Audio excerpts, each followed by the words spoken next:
गुजरात के वडोदरा में कॉरपोरेशन की सामान्य सभा का आयोजन किया गया, जिसमें शहर से जुड़े कई मुद्दों को जनप्रतिनिधियों ने उठाया। वडोदरा महानगर पालिका की सामान्य सभा का आयोजन किया गया, जिसमें जनप्रतिनिधियों द्वारा वडोदरा शहर से जुड़ी समस्याओं के बारे में बात की गई। विपक्ष नेता चंद्रकांत श्रीवास्तव ने भाजपा की सरकार पर प्रहार करते हुए झोपड़पट्टी में रहते लोगों के दस्तावेज बनाकर दिए जाने के भाजपा के वादे के बारे में बात की। वहीं मार्केट रोड और टावर रोड पर लोगों के मकान तोड़े जाने के बारे में चर्चा करते हुए लोगों को मुआवजा देने की बात कही गई। वहीं नगर सेवक हेमिशा ठक्कर द्वारा शहर के 4 जोन में 4 पार्टी प्लॉट बनाए जाने की मांग की।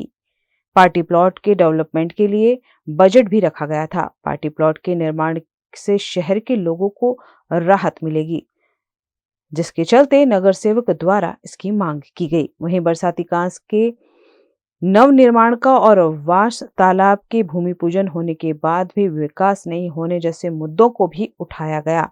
सामान्य सभा में विभिन्न मुद्दों को उठाते हुए चर्चा विमर्श किया गया और शहर के डेवलपमेंट और समस्याओं के बारे में चर्चा विमर्श किया गया। 30-32 વર્ષ પહેલા જ્યારે આ લોકોની સત્તા પર નહોતા ત્યારે કોંગ્રેસના શાસનમાં 10 રૂપિયા 20 રૂપિયા 50 રૂપિયાને ઝોપડપટ્ટી વસાયેલી છે અને આ 10 રૂપિયા 20 રૂપિયા અને 50 રૂપિયાના જે સ્ટેમ્પના ઘરો છે, અમારી સરકાર આવશે તો અમે એમને દસ્તાવેજ કરાવી આલીશું ટોકનમાં।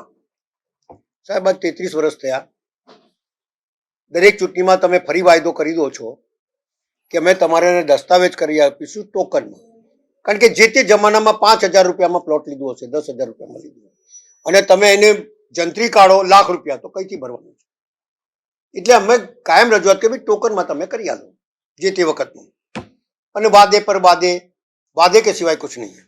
वडोदरा शहर में मैं 2 साल से पिछले बोल रही थी कि वडोदरा शहर में भी पार्टी प्लॉट की व्यवस्था होनी चाहिए।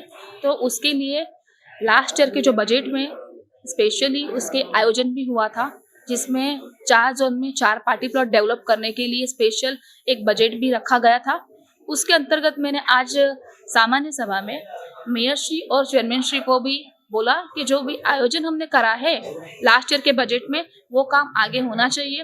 जैसे कि आप देख रहे हो, प्राइवेट जो पार्टी प्लॉट्स है उसमें बड़े बड़े पैकेज लेके पब्लिक को ज़्यादा लूट रहे लोग, प्राइवेट पार्टी प्लॉट वाले लूट रहे हैं। तो उसकी वजह से लोगों को लोन लेनी पड़ती है, ज़मीन होती है वो गिरवे रखनी होती है, घर वो लोग डेप्ट करते हैं, गिरवे रखते।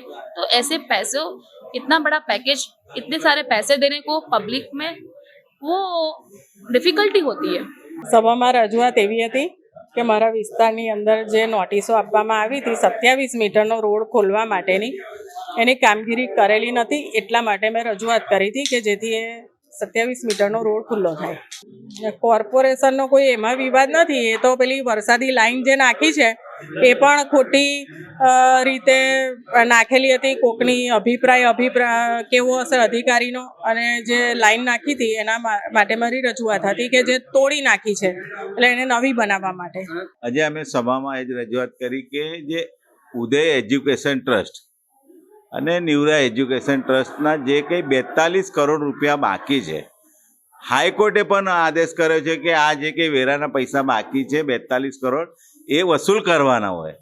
પણ તમે જોઈ શકો કે વડોદરા શહેરમાં કોઈના પણ 10,000નો વેરો બાકી હોય, કોઈને 15,000 બાકી હોય કે 25,000 બાકી હોય, તો આપણા કોર્પોરેશનના અધિકારી સવારે 6 વાગે ઉઠીને સાથે પોલીસ લઈને એ મકાનને જઈને કે એની દુકાનને લઈને સીલ મારી દેતા હોય।